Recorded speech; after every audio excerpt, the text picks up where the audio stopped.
Imagine you walk into a restaurant. At one table, there's a man wearing a designer watch worth $20,000. At another, someone is driving a brand new luxury SUV.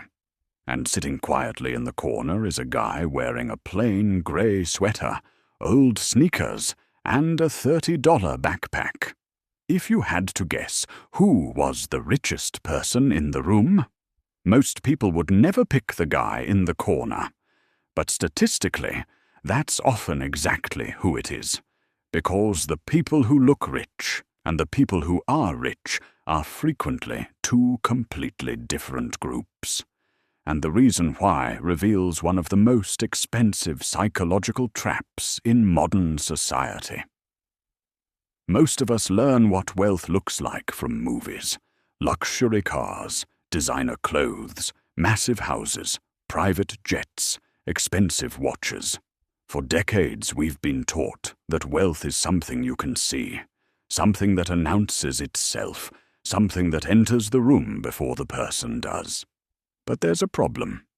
The people teaching us what wealth looks like are usually trying to sell us something. Luxury brands need wealth to be visible. Car companies need wealth to be visible. Fashion companies need wealth to be visible.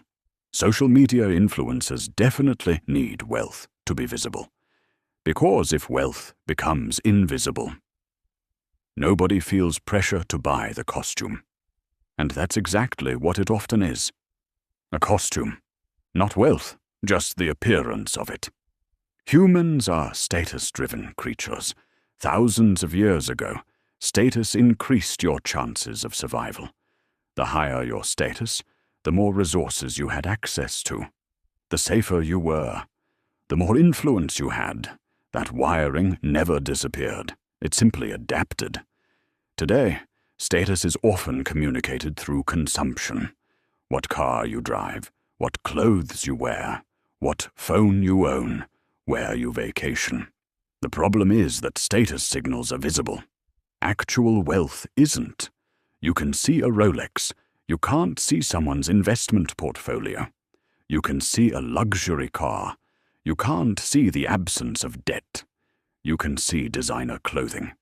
You can't see decades of compound growth quietly working in the background.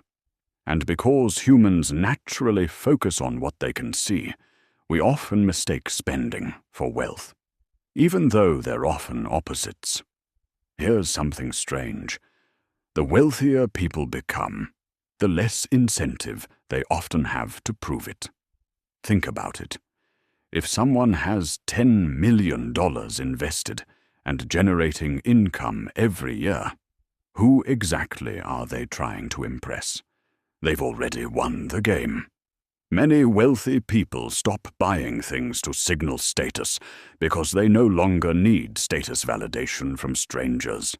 Their confidence comes from ownership, not appearance. In fact, many wealthy people become obsessed with something that sounds incredibly boring: efficiency. They don't ask, "How impressive does this look?" They ask, "Is this worth the money?" That's why you'll sometimes see a millionaire driving a 10-year-old car, not because they can't afford a new one, because they don't care. The purchase no longer changes their life. Meanwhile, someone earning a fraction of that income may stretch their finances to purchase the newest luxury vehicle. Not because it improves their life dramatically, but because it improves how others perceive them. One is buying freedom. The other is buying a signal. This creates a strange paradox. The more someone focuses on looking wealthy, the harder it often becomes to actually become wealthy, because every dollar spent maintaining an image is a dollar that can't be invested, can't compound, can't grow.